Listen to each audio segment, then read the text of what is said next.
Hello again. I'm Angela Taylor, your host for Unlocking the Club. And today I actually want to unlock the difference between saying yes to the things that make you uncomfortable and saying yes to those things that help you grow in so many different ways. And this came to me because obviously many of you know I'm a huge sports fan. Sports has played a huge role in my entire life.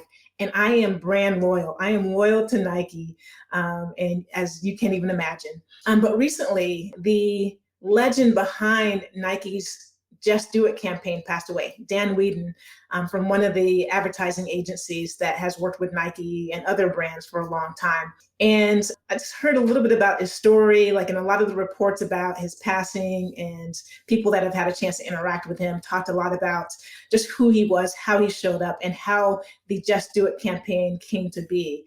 And as I was listening to those stories, I couldn't help but think about myself and how that just do it mentality has been present in my journey for decades, really.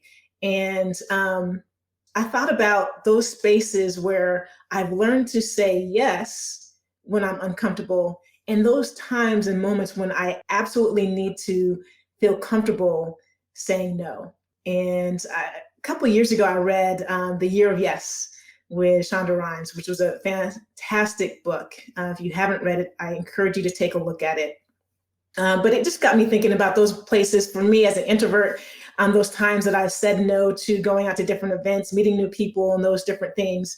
And so I went on this kind of journey to say yes to things that I probably normally wouldn't have said. But over the last couple of years, as many of you have heard during many of these episodes, I've kind of shifted perspective around that. And I am feeling much more empowered to say no to certain things that previously I would have quickly said yes to. And there's a difference. There's a difference that I've learned for myself in why I should or should not say no to something. One is those times where I'm saying yes or considering saying yes simply because I want to be able to prove that I'm capable. I don't want other people to think that, oh, she's saying no because she doesn't have the competency, the capacity, or the capability to do that. And so she's just asking out before she even tries. And I know that this has happened a lot of times in my life. I've said yes to something because I didn't want people to think that I wasn't capable of doing it. So I was trying to prove myself. There's also other places where saying no is the right thing to do. And this showed up for me more through the social justice George Floyd situation from a couple of years ago. Like George Floyd's murder really opened my eyes to how I had been prioritizing other people and their comforts and priorities instead of my own. And so those places where I now am much more comfortable saying no are those places that can do more harm, that are actually harmful to me, that can be debilitating for different reasons, that have me showing up in a way that isn't additive. And then there's the last one of saying no because you're just simply resistant to trying. And this is a place that I've had the most growth over the last couple of years, is recognizing that sometimes I said no to things and opportunities simply because I could. And about a year ago, I received a phone call from my college coach, Tara Vanderveer, and she asked me if I'd be interested in doing some announcing for women's basketball in the Pac-12 conference. And I was like, oh, so for the 2023 season, so a year from now? And Tara kind of chuckled and said, no, this year, like, right, this season that's coming up here in another, 4 to 6 weeks. Are you interested? And if so, I'll give your name to the Pac-12 conference. And I told her I had to think about it for a little bit because I wasn't quite ready. I hadn't done any research. I'd never really thought about being an announcer. I'd done it maybe once or twice in my previous life working in the WNBA, but I knew I would need much more time to prepare so that I could prove that I was worthy and capable of showing up fully in those moments. And I remember getting off the phone with Tara. It was at the end of the day, and I left my office and walked into the living room where my mother was watching TV. And I mentioned the conversation to my mom, who loves college women's basketball and had been frustrated that I actually hadn't been watching as much college women's basketball over the last few years as she would have liked, and that I certainly should have been doing. And so I ran it by her, and she asked me why wouldn't I do it? What was it going to be like? What was I worried about? And slowly through that conversation, she convinced me that I should say yes. She didn't tell me to say yes. She just asked questions that led me to understand why I was hesitant and resistant. And knowing myself that I would close those gaps quickly to be able to be prepared to be on air. And let me tell you, I have a long way to go, a lot of growth to do. I definitely am not really good at that craft yet, but I said yes and had a slate of games last year and truly enjoyed those. And if I had listened to my first gut instinct, I would have said no to that amazing opportunity. And now, spring forward a year from that conversation with Tara, a year from the conversation with my mother before she passed, I am going to be at Pac-12 Media Day this year. I'm going to be doing more games on my schedule than I did last year. And I also will be doing studio work throughout the season. So I learned a lot about myself and simply being able to say yes. And the discomfort was to something that was going to be new, something that was unknown for me. But the growth that I've seen, my comfort being in front of the camera speaking. I mean, I started this podcast for heaven's sake. And I think a lot of that is due to me being much more comfortable, not just being behind the camera or listening, which I think is my superpower, but also being willing to storytell in front of the camera. So a lot of new opportunities became available to me because I said yes. And I encourage all of you to think about this on your own. What are those places where if you said yes, it actually is going to do harm to you, or that you're trying to prove yourself? Maybe you should pause, talk to some friends or family, and determine if that is the right thing to do. But what are those places that you're saying no to that actually could be fun for you, could be enjoyable, could enhance your career, could build your network, and can be that growth that you need? All right. It's as simple as just doing it. And so I am thrilled to be in conversation with someone who I know says just do it quite often and has built some amazing things under her umbrella with LPS Consulting PR. Our special guest on today's Unlocking the Club episode is LaTonya Story. Welcome to the Unlocking the Club podcast, where we host honest and direct conversations about journeys of access, personal truth, and reclaiming space. We share our truth so that you can find the key to own your truth, honor your journey, and reclaim your space. Grab your keys, your wallet, your phone, and invite your friends to meet you at the club. Here's your host, Angela Taylor. Today on Unlocking the Club, I'll be joined by LaTonya Story. LaTonya is the CEO and founder of LPS Consulting PR, a sports and lifestyle boutique agency with over 20 years of experience working in the public relations and marketing space, representing high-profile personalities, consumer and corporate brands, and nonprofit organizations. LaTonya has received numerous awards and recognitions, including being named as one of the 100 influential Black women in sports by Sports Illustrated and Empower Onyx, receiving the Atlanta Business League Success Against the Odds Award, the Women Out Front Award from Georgia Tech Women's Basketball for her work in sports, and Women in PR Trailblazers Award. In 2021, LaTonya joined the American Cancer Society's Women in Sports Council. And she also founded the Sports Power Brunch, which is celebrating the most powerful women in sports, an annual event held during Super Bowl week that honors women in sports. LaTonya also founded the Sterling Legacy Fund. The Sterling Legacy Fund was created to honor the life and memory of her son. The Sterling Legacy Fund is committed to community engagement and supporting organizations to provide preventative cancer health screenings, resources, and treatment assistance. Thanks for tuning in as we unlock the club with today's guest, LaTonya Story.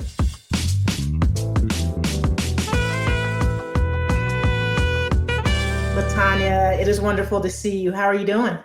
I'm fantastic. How are you? Good to see you as well. It's been a long time from my days in Atlanta, but I feel like I keep up with you because of your presence on social media and all of the things that you are doing with so many people and personalities. We read your bio, but what else should our listeners know about you? First of all, thank you for having me on.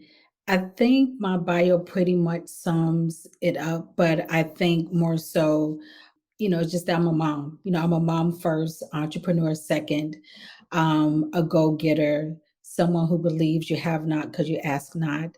And I also believe that a closed mouth won't get fed. So I think those are the mantras that I live by daily, that I instill into my kids. Who are now adults, but you still call them kids. But and that's what I tell people who ask me about how do I get into the business, what do I need to know as I'm entering into the world of sports. And so I think that's pretty much, who I am in a nutshell.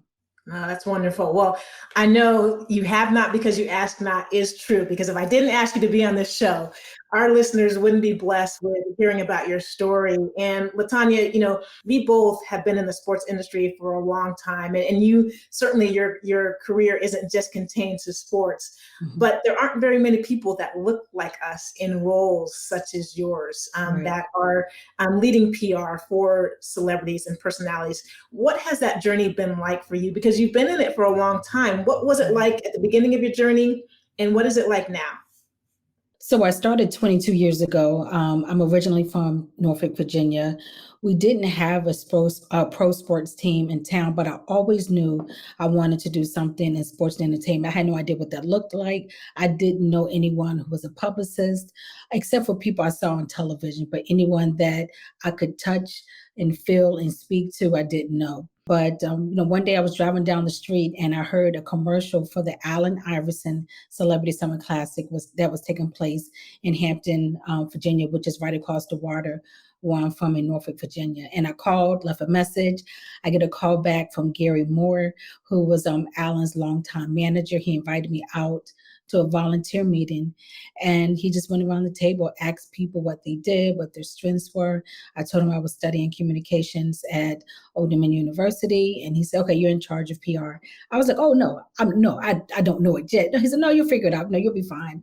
And so I was pretty much thrown into it. But those 2 summers that I had the opportunity to work on that event, so many celebrities like Magic Johnson, Kadeem Hardison, Kevin Garnett, he was a rookie, who would come to the event. And then we also had local players who were on pro sports teams. For example, Aaron Brooks was the quarterback of the Saints, and he became my first paid client after I had the courage to go up to him, give him my business card, and told him, "Hey, if you ever need a publicist."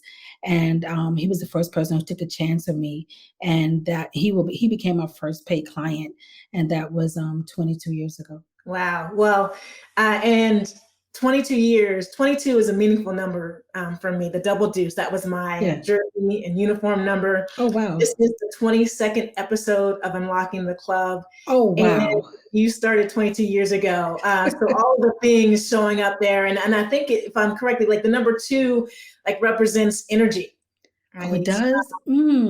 I like And that. I like yeah. that. Well, and then when I think about the energy, so for you to go up to Aaron Brooks and hand him your business card in that Yeah. moment, what was it like when he called you or his representatives called you with interest in working with you? Well, actually, it was like a weekend long event. And so ironically, I saw him standing. I give him my card early in the day, but then I saw him standing outside of a door where the reception area was, and I could tell that he wanted something. And I was like, "Do you want something to eat?" And he said, "Yeah." I said, "I don't mind, I'll make your plate." He was like, "Really? No, no, no, that's no, I don't mind."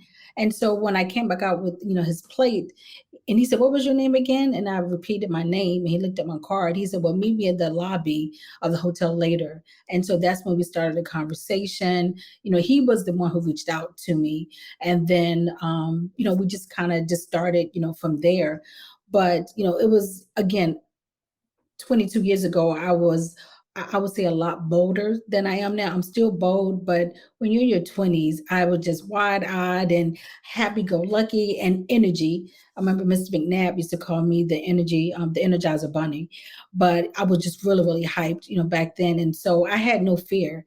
There's one thing, when I look back, I just realized I did things and didn't even think about it. I just went for it. And that particular year, the Super Bowl was in New Orleans. And so I used to receive literature in the mail, about different events. And one of them was the Marshall Falk Celebrity Golf Tournament. And again, closed mouth don't get fed. I see a number, I call, and I speak to Jennifer Weber, who was the executive director over Marshall Falk's foundation. And I just told her that I work with Aaron Brooks. I was familiar with the New Orleans media. She said, well, we need someone to help with media relations. She said, I can't pay you a lot. I think it was like $500, but she paid for my hotel and said, you can come with us to different events. And from there, I, went to an event where someone had said, hey, asked me who I was, asked what I did. They said, well, Mr. McNabb, Donovan McNabb's dad at the time, who still is, was the president of the NFL Fathers Association. So she said, Mr. McNabb needs help. I said, wow, that's great information. I don't know him, but okay. I went to an event and there was Mr. McNabb and Mama McNabb sitting in a section. I go up to them, hand my card, tell him who I was. And then 3 months later, he emailed me.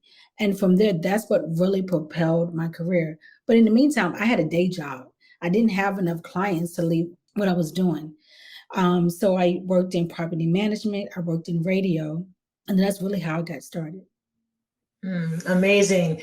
And I'm struck, LaTonya, by you made a couple of references and statements that alluded to the fact that you were much more bold 22 years ago than you find yourself now. And when you said that, I thought about, all those things that we used to do as kids, skateboarding down steep hills or maybe skiing and not even thinking about it.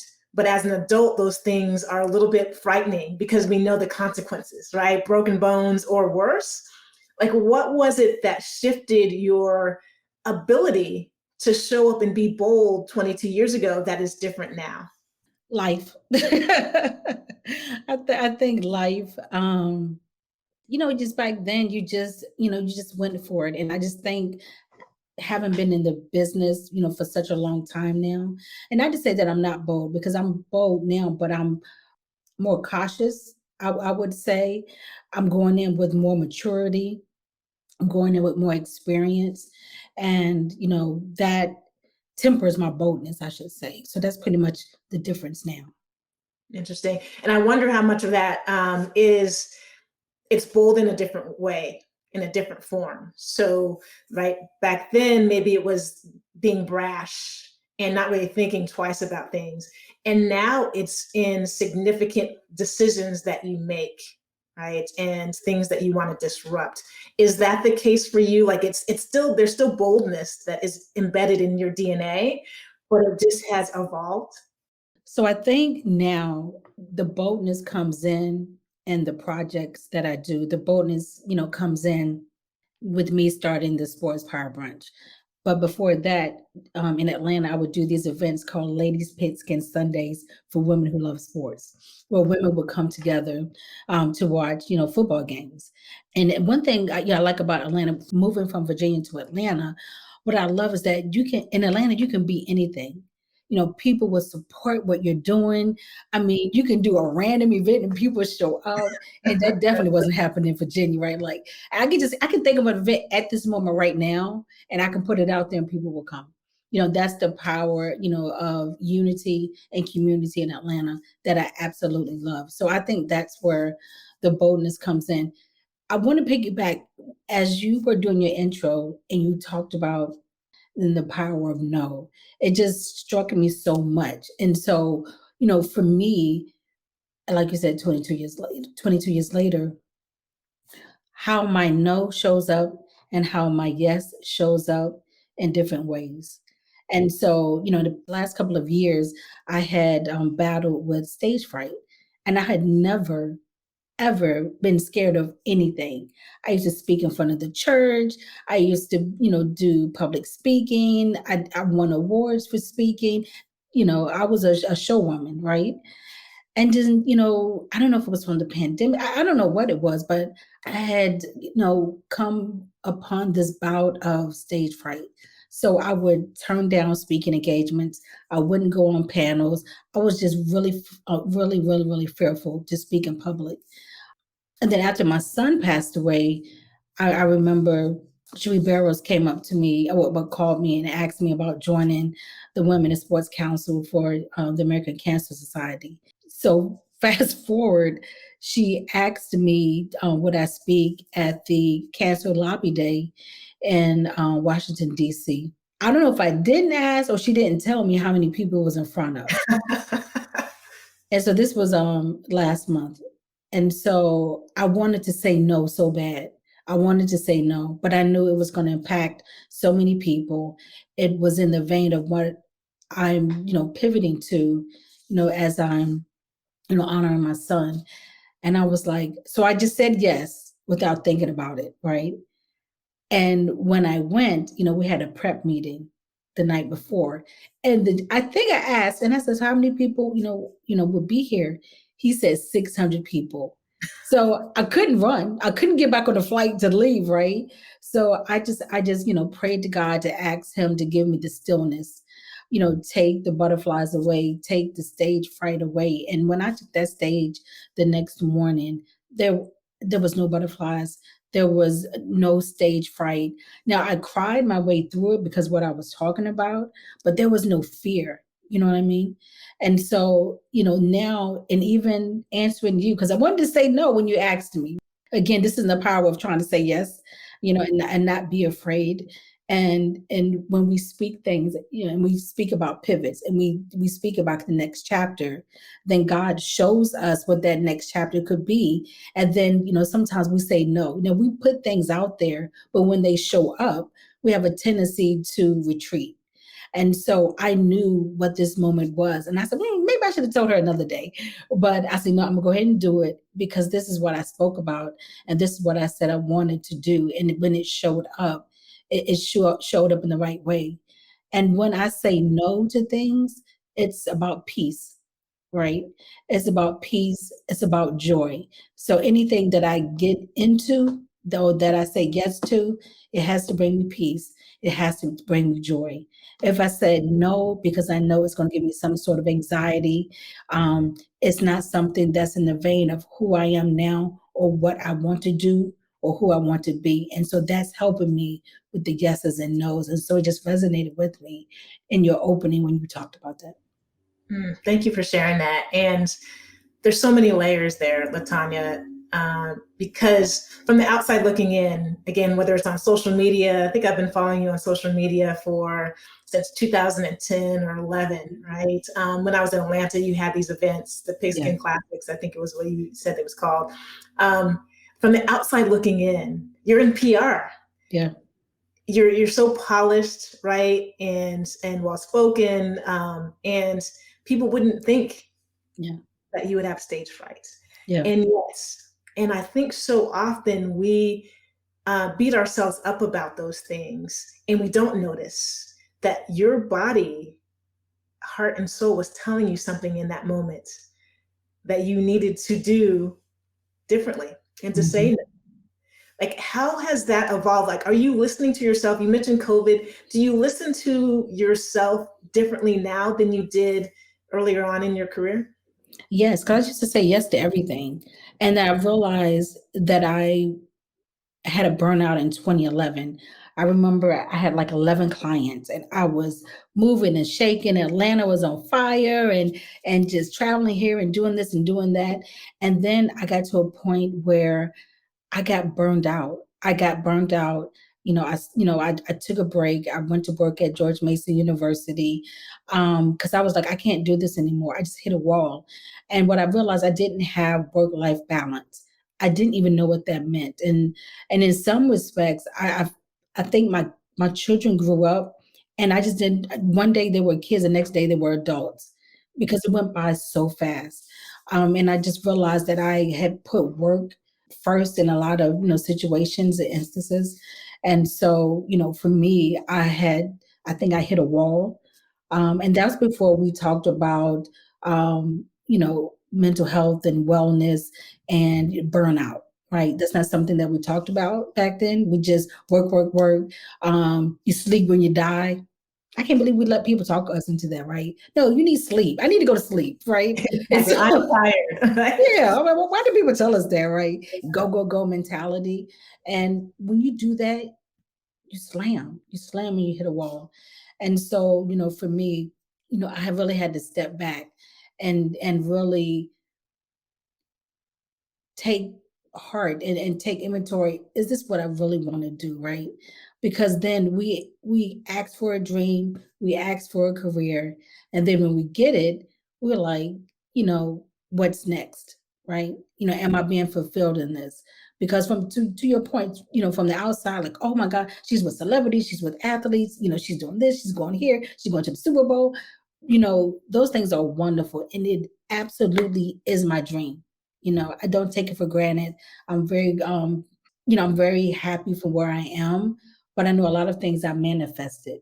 And then when we ask for those things, and then when we get it, what is the plan, right? And I think, back then I asked for a dream, but I didn't know how to be an entrepreneur. I didn't know how to be a savvy business person. I ran through so much money, right? And because I didn't have, I wasn't set up, even though I had a business name and a business account, I wasn't, money just came through, and I wasn't operating as a entrepreneur. And at that time, I didn't know what entrepreneur was. So it wasn't like, oh, I'm going to open my own business. It's just that, oh, I'm doing PR. It wasn't a business model to it, so to speak. Back then it wasn't. But, when I kind of, shifted and, took I took better care of myself, better care of my business, making sure that I was charging people accordingly and not just taking on clients just to take on clients. That was a big shift.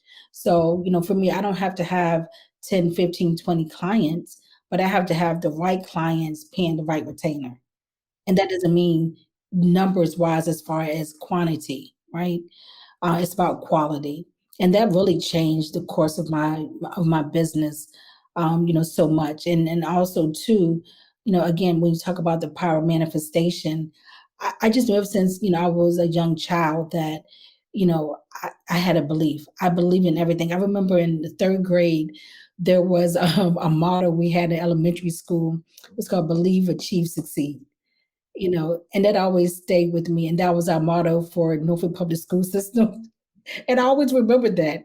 I'm not gonna say so naive, but I was naive to believe that anything that you want in this life, if you ask for it, if you work hard, you can achieve it. But that was instilled in me back then because anything I wanted to do, I did it. I was on the yearbook staff. I was a captain of the cheerleading squad. I was in orchestra. I was in dance. I was in forensics. Like I just did everything. And I think that shaped, who I was. But I think that also added to the boldness of me being able to, do many different things and kind of, brought me to where I am now.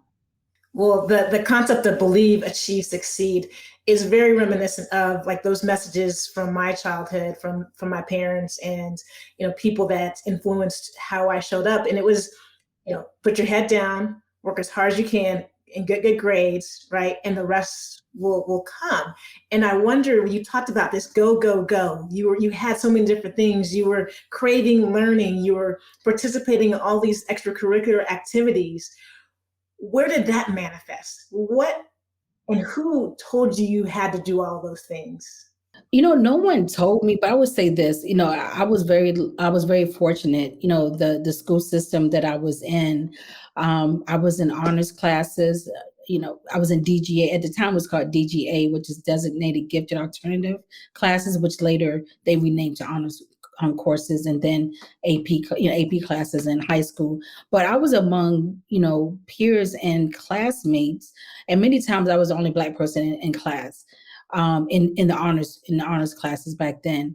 But my classmates, we would compete with one another. Like it was a big deal to have a certain grade point average, to have a certain grade. I loved learning. I loved reading. I loved English. I loved speaking in public. I loved doing speeches. I loved entering contests. I love writing poetry. And so I really, and some of those people are my friends today, and who are successful. But we push one another. But also too, In 1987, when I was 14, my mother became hooked on drugs, on crack. The irony of it is we grew up in base housing in Norfolk, Virginia. And so drugs would find you in any place. You know what I mean? So we were, a middle class family, went to a great school. We lived in on a naval base that had armed guards, but drugs still found us, right? And I knew one of the things that I was told growing up: what goes in this house stays in this house. So when my mother began to use drugs, school became my outlet. Extracurricular activities became my outlet because I didn't want to go home. So I would always take the late bus. Because you remember the late bus when you were in school, because I did so many different activities. And so I didn't tell anyone. And the one time that I did, go to school, because this is when they were kind of, during that time, like, don't do drugs, say no to drugs. And so I went and told my guidance counselor I thought my mother was on drugs. And she called my mom and told her what I said. And my mom, when I got home, I got scolded. And then that's when she told me, what goes in this house stays in this house. And I never told anyone. And my mother sold our furniture for drugs. My mom sold our bedroom set for drugs. And we had no furniture. I would babysit to put food in our house. And no one ever knew that. I would still go to school, smile, and do all those things, to kind of escape that. And what I learned at a young age is how to mask. I knew by smiling, being happy, being joyful, that I could put on a mask and a facade. And because of all of those things, I ended up becoming a teen mom. So I had my first child at 16 and my second child at 18. But, looking back, and it took many years for me to come to that realization or even acceptance that, as smart as I was and how well versed I was in everything, and my classmates were like, LaTonya, why did you get pregnant? It took me years for me to accept that I intentionally became pregnant because I wanted to have a child that I could love and that will love me. But once my child was born, I realized that I didn't have the capacity to love him because I was looking for love myself, which was parental love. And that didn't, show up or allow me to accept that until many, many years later. And so his dad, raised him, my oldest son that passed away. So, he raised him so I could go to school, go to college. And, I always tell my kids, I'm like, your dad gave up a lot. He had a scholarship to play football and he didn't do it. He didn't take it in order for him to raise our son and him go to the shipyard to work, which is where he is to this very day, working at the shipyard. And so, for me, going back to your original question, I've always had a village around me to help me succeed. Even when I felt like putting down the mantle or felt like I wasn't worthy, there were people when I stopped believing in myself or just thought like, oh my God, the realization of, oh my God, now I have 2 kids and how am I going to do this and how am I going to be all these wonderful things I said I was going to be and do, that I had people who believed in me, who sacrificed so I could be who I am today. So much to unpack there. You literally are unlocking a club. And I think this happens for so many of us, but certainly for Black women. When you mentioned masking, right? So I think so often, this happened for me recently, you and I both have experienced loss recently. And when my mother passed away a little less than a year ago, I plowed myself into work. Right. All the different businesses that I have going on. And I recognized it and I was aware of it, but I couldn't stop it, was that I was filling up time because it was in that silence, right, that things were most difficult. Mm-hmm. And so when you're masking, what's happening at home and you've missing the love from a parent, that all of those things, the extracurricular activities, the excellence, that filled in those gaps in a way that helps you feel like you had something that you can control, that you could hold on to. Right. And I think that we don't talk about that often enough. Mm-hmm. Because I think it is present for many of us, if not all of us, at some time and place in our lives. And the burnout that you experienced was because you'd had a lifetime of chasing that next thing and masking what was truly going on and what was missing in your life. And now that you're at this space and it feels like you're at a completely different place in your life and in your journey, like, what does it feel like to reveal, to unlock all of those things and to share your story?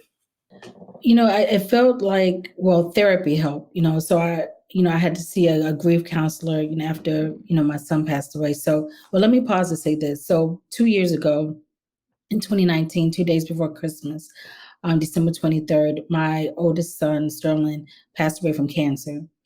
But we did not know he had cancer. He was misdiagnosed. He had been going to the doctor. He hadn't been feeling well. He hadn't been going to the doctor. He was starting to have a long, hard time, walking. And his dad got him a cane. And he would go to the doctor. And I said, "What did the doctor say?" They said it had sciatica, but sciatica doesn't kill you. Later we are learning through this that we didn't equip him to be able to ask the right questions about patient advocacy, which I'm doing now, about Black people's pain not taken seriously when they go to the doctor. Okay. And so it wasn't until months later when we got the autopsy report that we found out he had cancer. And so one of the things that I think we grieved and pained us so much is that he was walking around with stage 4 cancer. We didn't, even if the doctors told us there was nothing more they could do, we could have prepared him and prepared ourselves.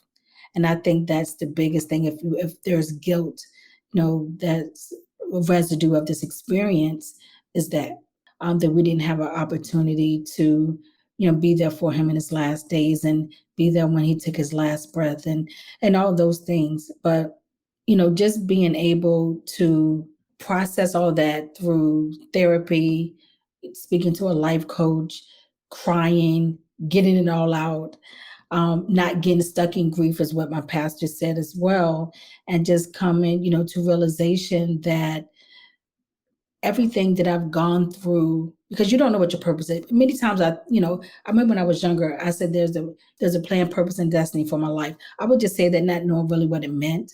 And even when I didn't know how to articulate it, God still had a plan, purpose, and destiny for my life. And so, it has shifted in ways, since his passing, that I know now is to be an advocate and to continue to do different projects and initiatives in his name. But it's also changed how I look at work.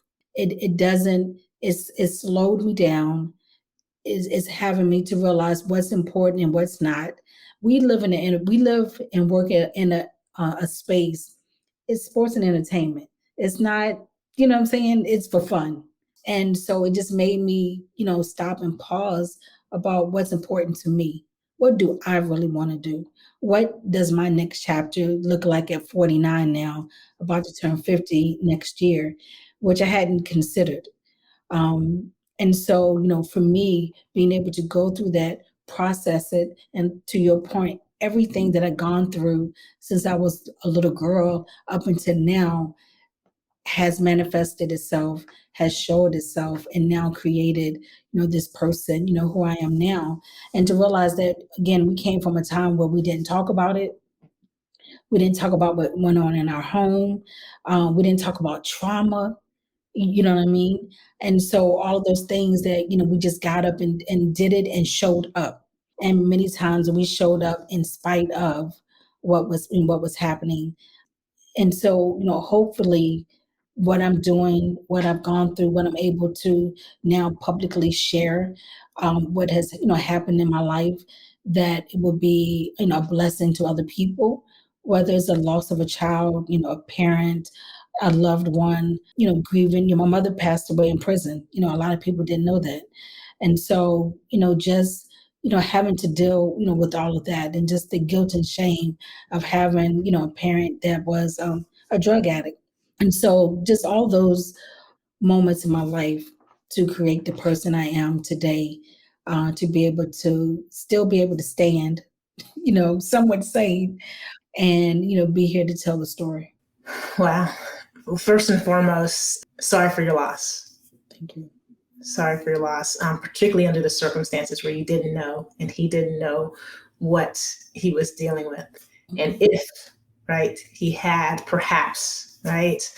So sorry for that loss. And thank you for the strength that you are exhibiting. It is so powerful. Like, as you were speaking about the gift that is, that you're going to leverage this for whatever God has in store for you, it had me thinking of, here when this episode drops, the movie about Emmett Till will be released, right? And what I love about that movie and reading about it is that they are highlighting and profiling Mamie Till, right? Mamie Till Mobley, Emmett Till's mother. And what I think was so important about who she was and how she showed up is the strength that she exhibited in knowing that having an open casket and making sure people saw her son and what had happened to him was going to have a bigger impact than her choosing not to.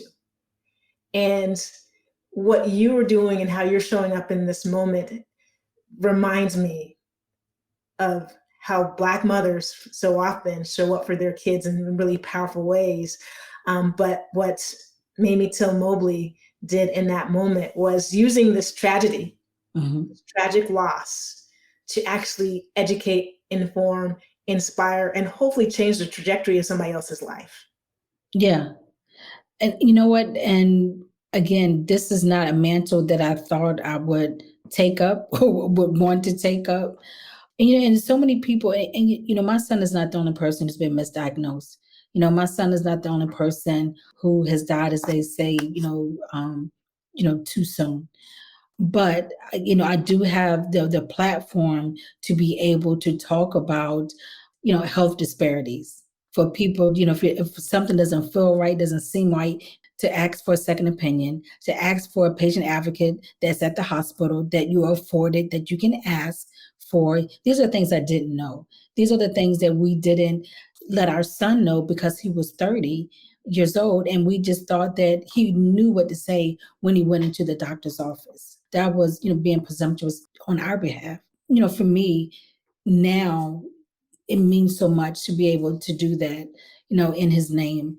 And, even the people that I'm able to share this story with, who hears it, whether I'm speaking in public, whether it's an interview, whether, it's at the events that I do in his honor, in his name, that, someone can take that and hopefully extend their life, save their life, and have an opportunity, to do those things with their loved ones, that we didn't have a chance to. And so I just believe that he's, seeing this, and he's, and he's happy and he's proud, and that, people are knowing him, for, the life that he lived. And that, I'm just so proud that, that he walked around with stage 4 cancer. Unbelievable. I thank God for him. But what I've learned, through my life coach is that, you thank God for his presence here for the time that he was here. God gave us 30 years. We don't know how many summers, how many winters we have left, right? And what that looks like. And what are we able to do with the time that we have? And how do we honor people when they have transitioned? And so, for me, it's still a grieving process. It's still a grieving process, for, my other children and his father, in our family, as a whole. But, for me, this is the best way to kind of get through it, and hoping to be able to help someone else. And also, too, so I won't be stuck in a fetal position every day, right? Yes. Yes. Because if you really think about it, if I think about that, if I think about every other loss, that I've had, and this, my life coach was talking about, I've had a string of losses, right? But if I sat and thought about the losses that I've had, I would be in a fetal position every day. I wouldn't get out of bed. I wouldn't, I couldn't be there for my kids, and so just the fact that when you talk about the strength is because if I don't do this, the alternative is I'm in a fetal position. Yeah, there's no alternative. There is no alternative. And so that was one of the things my pastor has said, the day my son passed away. He said the first thing he said, don't get stuck in grief. So many people get stuck in grief and they never get out of it. You know what I mean? They age themselves, they become frail, they become weak, they become lifeless because you just, you continue on that, woe was me. Why did this happen? Why did he have to die? He didn't deserve it. The hospital should have known better. The doctor should have known better. You could just go, why wasn't we there? Why didn't we see it? Why didn't we know? It's just so many things. And you will spiral. And it's so easy to spiral. Yeah, and stop living your own life. Yes. Right. Yes. On Unlocking the Club here in a couple of weeks, that we actually are going to have the author Marissa Renee Lee, who wrote the book Grief is Love. And the message that she has in that book was really important for me to hear, to understand the pain that you're going through was an indication of the power of the love that you had because of the moments that you had with your son. And I think so often we focus on the loss versus the life and the love that we had, right? So grief is truly love. But, I can say that Sterling is looking down at you, LaTonya, and saying that you're living your plan, your purpose, and your destiny as a result of it. And one of the things that you said that I think is really important was that Sterling was walking around with stage 4 cancer and didn't know it, in pain, but didn't know it, wasn't asking the questions because didn't know what questions to ask or what wasn't being discovered. I think there's a lot of people walking around in pain, right? That's a metaphor for people in our community who are walking around feeling lonely, feeling like there's no one that loves them, feeling like that their job is a dead end and they're not seen or valued, right? Like I think that there's a lot of people walking around in pain right now. What would you say to them? Wow, that's deep, and that's so true. I would say get up every day. You have to get up, and in as simple as taking the covers off and getting out of the bed, putting your both feet on the ground if you can, and being able to feel the ground beneath you, because that's what's going to center you. That's what's going to still you. And also, I believe in therapy. I believe in church because I, grew up in church, but I also believe in therapy. I believe that we have to have someone to talk to that's outside of our family, someone that can help guide us out of despair, out of the darkness, out of the loneliness. But then I think also too, it's about, finding a sense of community, finding like-minded individuals, whether it's a support group, whether, it's your church family, whether it's a group of friends or one friend, who has gone through something similar, who can also be there for you and can be your advocate. But also know that, there's a plan, purpose, and destiny for your life. If you're still here, if you're still breathing, you're still being able to be amongst the land of the living, it's for a reason. It's for a reason. Even if it's just to affect change in your area. You know what I mean? It's not about being worldwide or global. It's about being able to be impactful in the area that you're in. And impactful means being impactful to those people who love you, who are around you, who you see every day. And so, I would just say, and I know it's a cliche, where it says never give up, but I have one sign that says choose happy.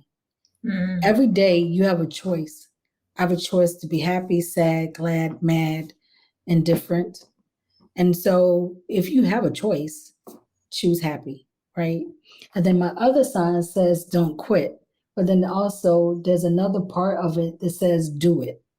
And you were talking about that earlier, And so it sounds cliche, but it's really simple. It doesn't matter what all these self-help books you read or different shows that you watch. It's just the simple things. choose to be happy, choose who you want to be. Don't let a situation, don't let a circumstance define you. And so that's one thing I can say that I'm proud of myself, is that I didn't allow, and also too, I didn't really look at reality most of the time because I was masking it.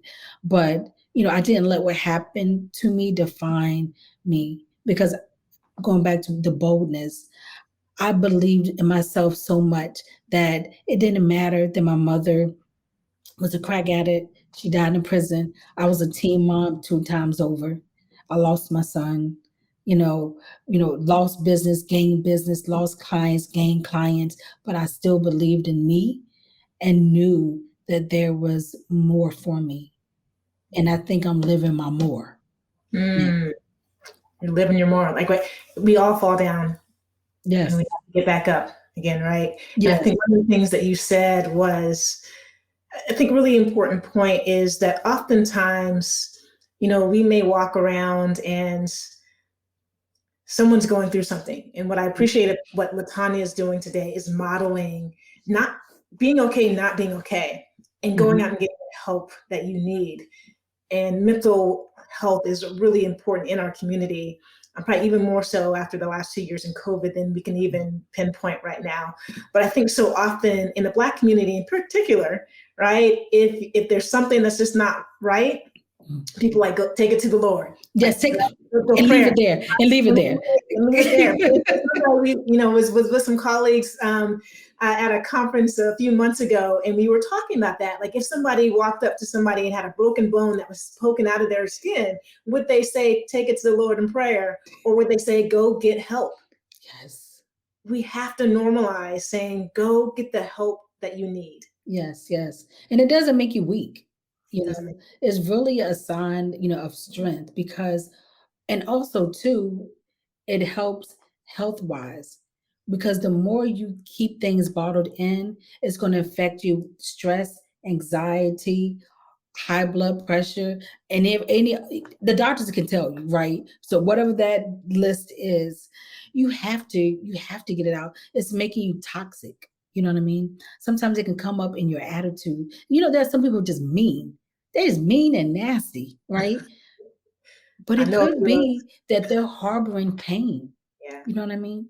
Yeah. They're harboring guilt and frustration, and it's manifesting itself in really toxic ways, where people are like, I don't want to deal with that person. That person's horrible, da, da, da, da.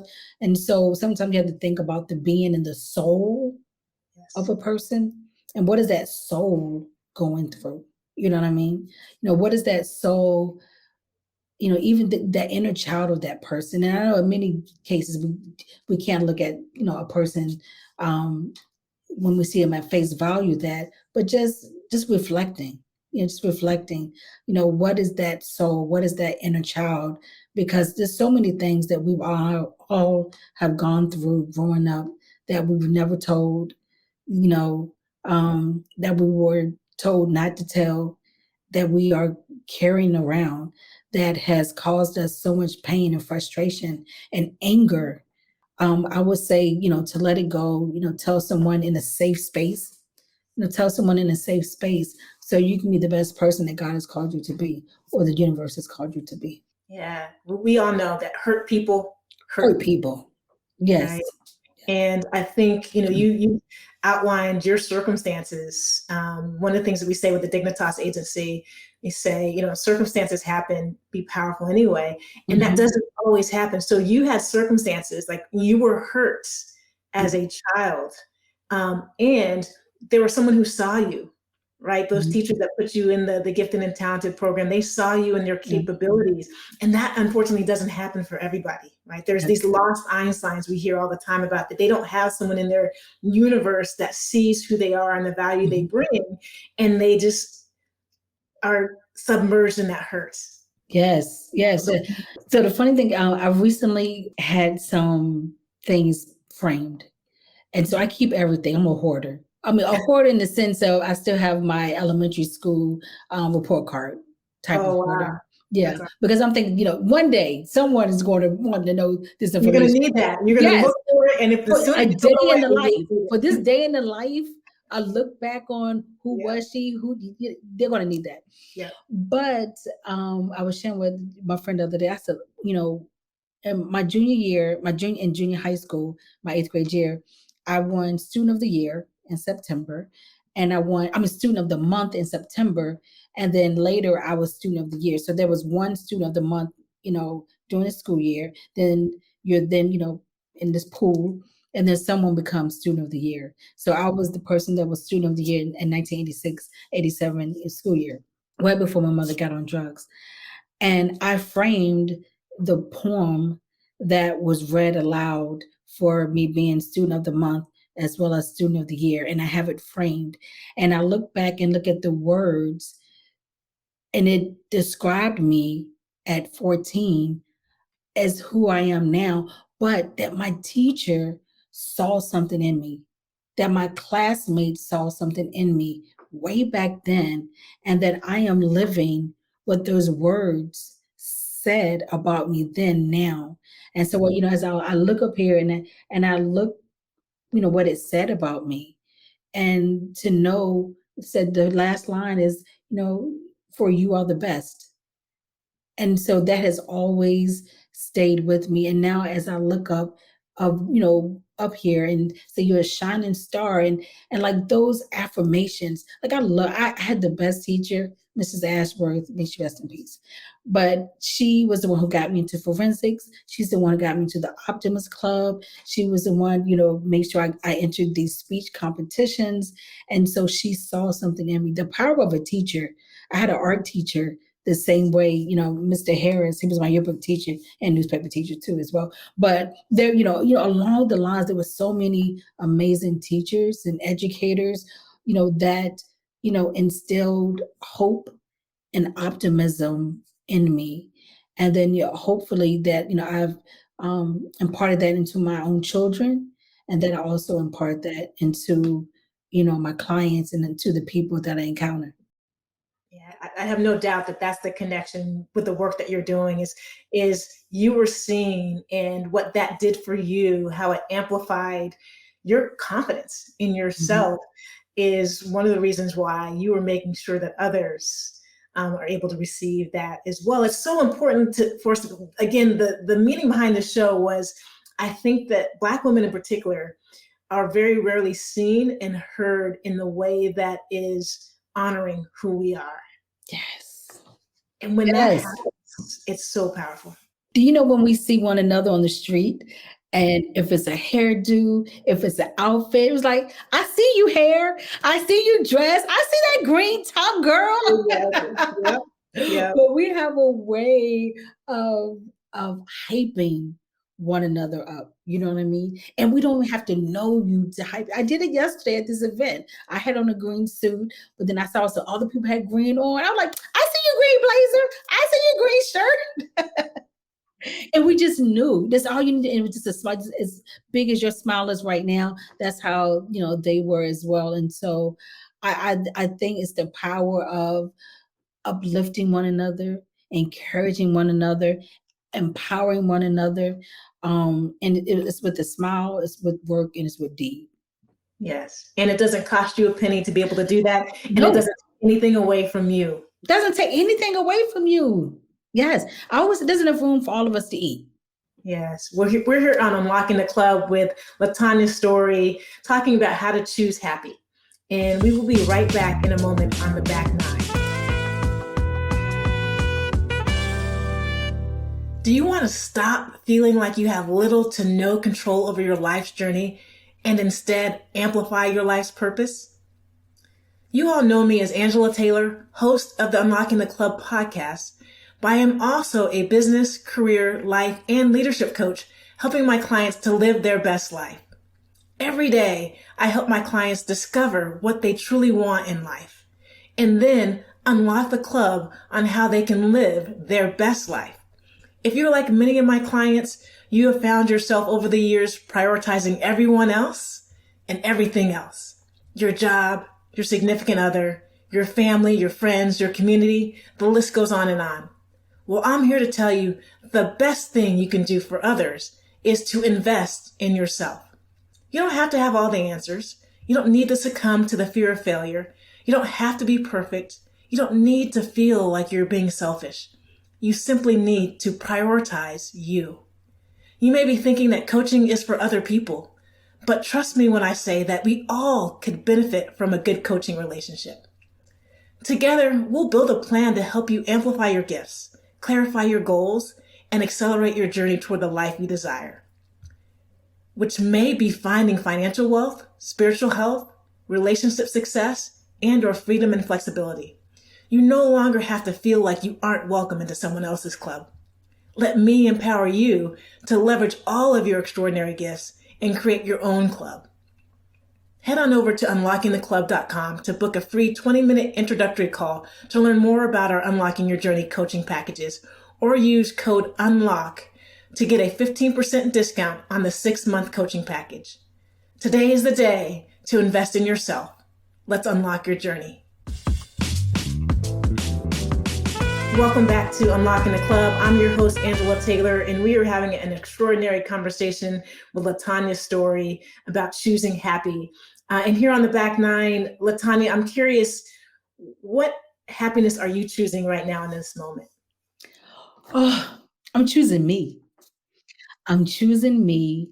I'm choosing what brings me joy, what brings me peace, what brings me happiness. Also too, I created this event called the Sports Power Brunch that honors women in sports. It's an annual event that takes place during Super Bowl week.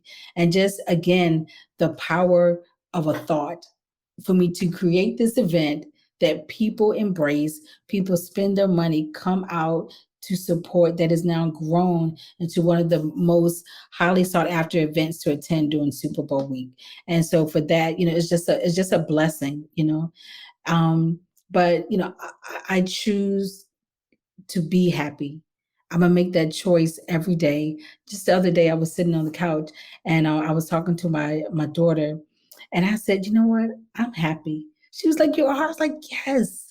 I was like, I haven't been able to say that in a really, really long time, but there was the facade because, social media makes you think everything is fantastic, but, there's the facade of happiness, but to truly, be happy, well, I don't need to post it. I don't need to say it. I don't need to scream it, but I just feel it. And so that, comes from the power of choice, and that choice is to be happy. Love that was what you said to your daughter. Yes, yes, yes. And you know what That's she said? She said, "I love that for you." Thank you. I appreciate that.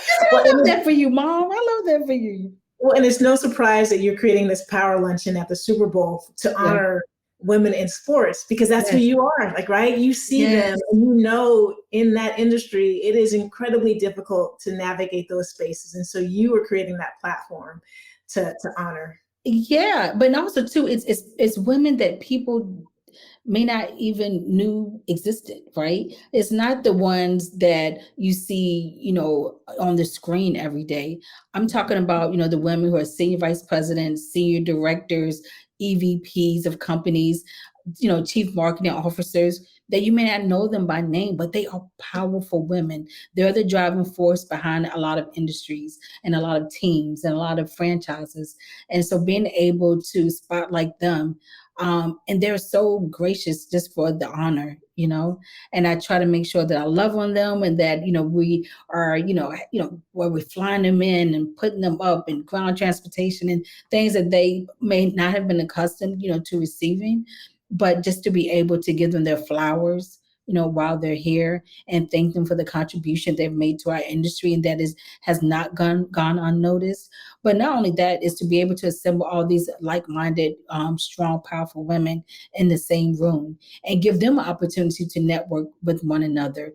And then, as a result, people have created deals out of, being, connected in the room, and have new clients. And it's just a wonderful, wonderful, thing to see. And I'm just really grateful. And again, I don't take it for granted. There are many things, where people can spend their time, their energy, and their money, but to be able to support this, but then also too, for me to be able to give back. So this past year in Los Angeles, we were able to do a $10,000 donation to American Cancer Society in my son's honor. But then we surprised Natalie White, who you know very well, Yes. with a $10,000 donation for her Attention Foundation. And Oh, so being able to do that, and the more people support it, organizations, companies, brands, and individuals, then we're able to give more money. And then this year we're going to make a special announcement about the Stolen Legacy Fund at the Super Bowl and what we're going to be doing with proceeds from the event. I love that. Now, folks, that is unlocking the club, because in the sports industry, and this is true in corporate America, it's competitive. It's dog eat dog. And there is this sense of it's a zero-sum game. If it's not me, it's you. If it's you, it's not me. Right. And so for you to create a space and to honor those folks that don't get the recognition, right, that may not be out front all the time and be celebrated, but to know that the role that they play is critical to these teams and players and organizations having success, that's unlocking the club. And thank you for doing that. And I love that you honored Natalie White, who has always done so many things in her community. Yes, and to be able to surprise her, because she was about to walk off the stage after she received her award. She was about to walk off, and we were like, "No, Natalie, don't go just yet." And then once we came out, I came out with that big check for $10,000. She almost gave up the ghost right there. She was just in tears. I'm crying. She's crying. But that was such a blessing, and it's for people who, again, a lot of these big organizations, they're going to get money. But I knew that money was going to immediately affect her at that moment, right? And the work that she's trying to do and rebuild that recreation center in her hometown. I knew that those funds will make an immediate impact. And that's something I want to continue to be able to do. That's awesome. That's fantastic. Well, you recently told your daughter that you are happy, right? Yes. I'm wondering, besides your own home, what's the place that you feel safest to be yourself? Oh, wow. You know what? That's a great question. That's a great question. I would say with family, with family, with friends, and I've learned to use the words friends in an appropriate way, because everyone I know is not a friend, right? There's acquaintances, there are people that you know. But I just realized I can count how many friends I have in one hand. So I had to take inventory of that. But yeah, so I say, with my friends and stuff, but I really, I'm not exaggerating. My home is my sanctuary.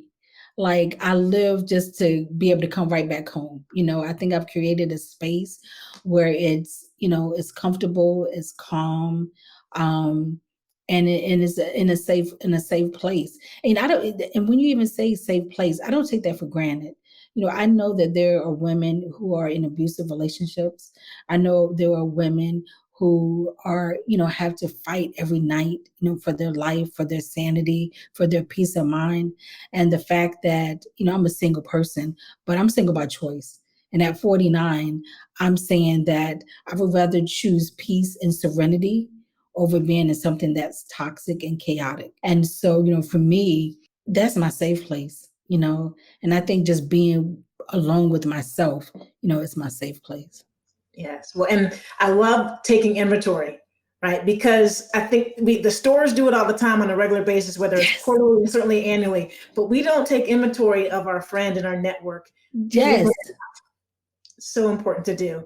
Well, and so you had talked about this a little bit earlier with the stage fright that you were experiencing inside of COVID the last couple of years before you got up in front of 600 people. Is there another situation that you walk into with trepidation every time? It's really just public speaking. And also going over a bridge. I also had fright. I was scared to go over bridges. And again, if anyone ever lived in Hampton Roads area, there's the Hampton Roads Bridge tunnel that goes under the water. I drove that every day. Never once thought to be afraid. But now I look back, I actually saw a picture of the Hampton Roads Bridge tunnel. I'm like, I can't believe I took that every day. But yeah, bridges, I'm trying to work through that as well. But I've been able to face my fear of public speaking, being on panels, speaking in public, doing interviews. It's like it didn't even happen. I don't even know what that moment was, but, I think, kind of gone through the wilderness, of that, right there. I'm not afraid to ask what I want. I'm not afraid to say no. I'm not afraid to say, I don't think I want to move forward in this particular situation, whether it's a client relationship, a friend situation, a friend relationship. I don't have any fear was, that's concerned. And again, I think it's the mantra, you have not because you ask not. You know what I mean? And a closed mouth won't get fed. And so I just have to speak what I want for me, and it just seems like years of my life have just gone. The funny part when you said the back nine, I tell people I'm on the back nine of my life. That you're only 49, but I feel like I'm on the back nine of my life. You know what I'm saying? And so, for me, I want to do what brings me peace, joy, happiness, and I will continue to say that. You know what I mean? Because that's going to shape what this back nine next chapter pivot looks like for me. And it's not working a lot. I say I'm giving myself 3 to 4 years to continue to do, public relations. And then I'm just going to focus on the Sterling Legacy Fund, building that, and the sports power brunch, Lord willing. And, and maybe, do a little consulting. But as far as the day-to-day, doing PR, no. But again, it's going to be like a 3 to 4 year transition period. But I'm setting myself up now for what that looks like. And me and my friends are talking about maybe we want to live out of the country. Yeah. Where would you go? Switzerland, Paris, Ireland, somewhere that's peaceful and calm, and for me to get out of the norm, because again, I never thought I was going to live outside of Virginia, and then I moved to Atlanta. And now the next thing I'm going to do, I have a passport. I never used it, but I have one. I'm going to use my passport. And so, yes. Yes, unlock all of that. Unlock the world traveler in yourself. The world traveler. Yes. Well, and you talked a lot about masking, like, right? What was really going on in your life for certain periods. But now that you are on the back nine, turning the chapter, like, what's something about yourself that you refuse to hide? I think I refuse to hide that I didn't have it all together, right? And that if you know me, then you know I didn't have it all together. You know what I'm saying? But as far as life, finances, and that's one thing. But that's good. I really have to think on that. I love that though, because, and you've talked about kind of having this sense of like having to show up perfect, like, right? Yeah. And so being able and being okay with not having it all together and being willing to ask for help. As entrepreneurs, you talked about how you didn't know finances, how to raise money. You lost money because you didn't know certain things. And that is so an accountant. And for me to invest in myself, right? So I invested in a corporate account, not just someone to do my taxes. Yeah. That was a game changer for me. I changed my business from an LLC to an S Corp.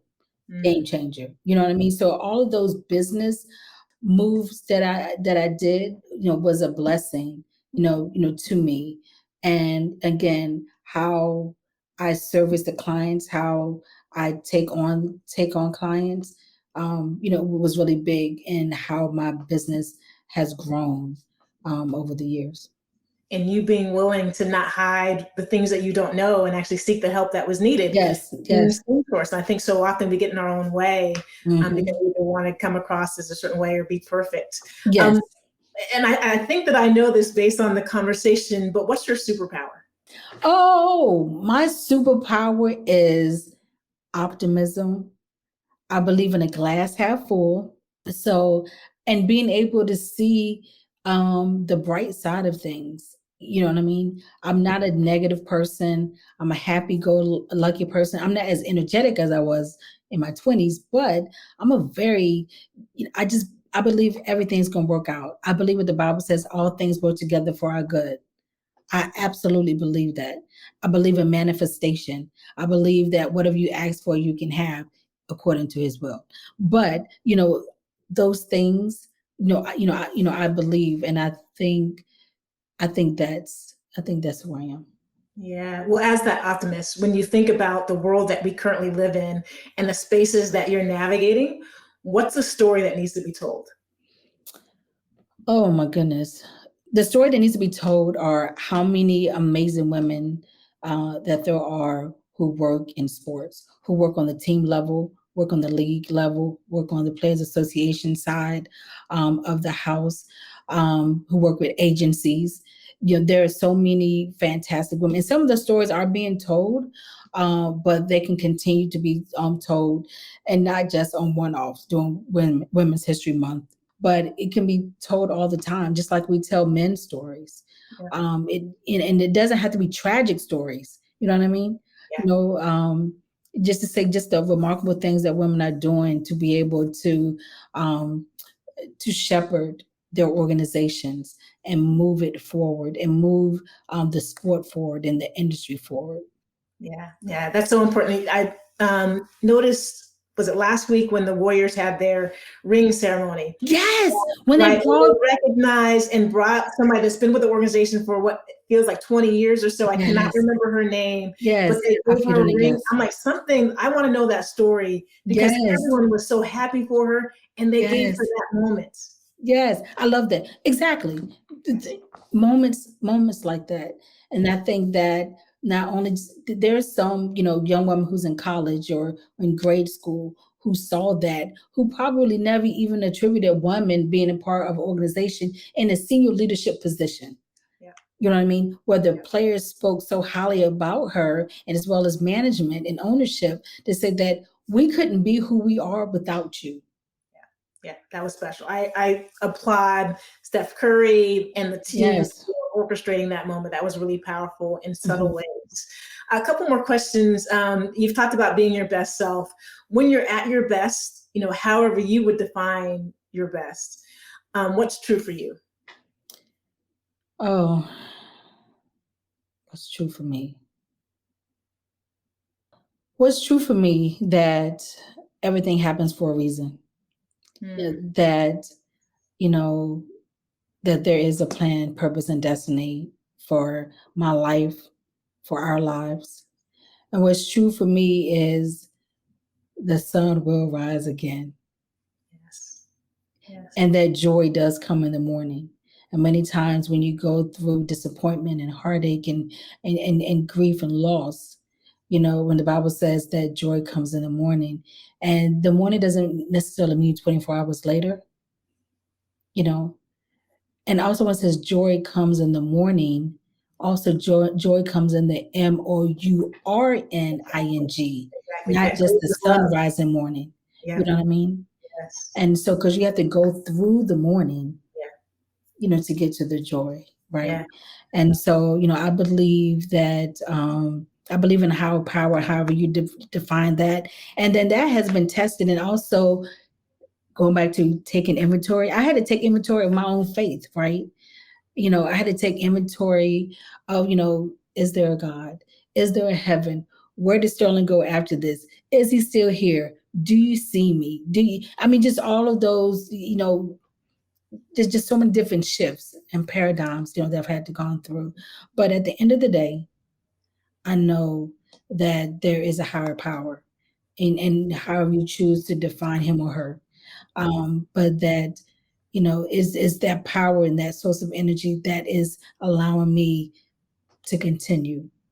Even if I feel like I don't want to, if I don't feel like I want to get out of bed, that I can. And I also do it for my kids as well. Yeah. Well, LaTonya, where can our listeners find you living out your plan, your purpose, and your destiny?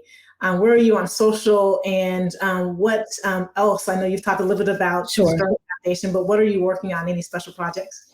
Yes. So the Sterling Legacy Fund, you can go to sterlinglegacyfund.org and you can click the donation button and you can see the amazing things that we're going to do. And then we'll have a special announcement coming up in February during Super Bowl week. And then the Sports Power Brunch is sportspowerbrunch.com. Tickets will be going on sale soon. So be on the lookout. And my company website is lpsconsultingpr.com, which you see on the screen. And you can follow me on social at LaTonya Story, and as well as Sports Power Brunch on all social platforms as well. Awesome. Awesome. Well, it has been an absolute pleasure being in conversation with you today. Thank you for saying yes and showing up and being here and being in conversation with me today. Wow. Another extraordinary conversation here on Unlocking the Club. A special thank you to today's guest, LaTonya Story, for sharing her story, the story of loss and of pain, but how that pain has informed her plan, her purpose, and her destiny. And I think that probably is the case for many of us who are experiencing difficult times. But there is a plan and a purpose and a destiny that you have. And so there are things that you can say yes to, or those things that you need to say no to. But make sure that you take the time and pause and think about it. Think about what opportunities you're presenting or why you want to say no to something. And remember, you have not because you ask not. So many great messages from our guest today. We will have more information in our show notes about where to find LaTonya and all of the amazing things that she's doing. So please check us out or go to our website, unlockingtheclub.com, and find out more about today's guests. If you enjoyed the conversation, as always, keep it going with us. Join us over in our Code Breakers community over on our Facebook page called the Code Breakers Lounge. All you have to do is find us on Facebook, and we'll invite you into that conversation. And we'll continue trying to make sure that you feel seen and heard as you should be. That's it for today's episode of Unlocking the Club. I'm your host, Angela Taylor. Until next time, be well. Thanks for listening to Unlocking the Club. If this conversation resonated with you, subscribe to our podcast on iTunes or your favorite streaming platform so that you can experience every episode. And follow us on social media, where you'll hear about future guests, access special features, and connect with this amazing community. Head on over there and let us know how you are unlocking the club. Until next time, peace.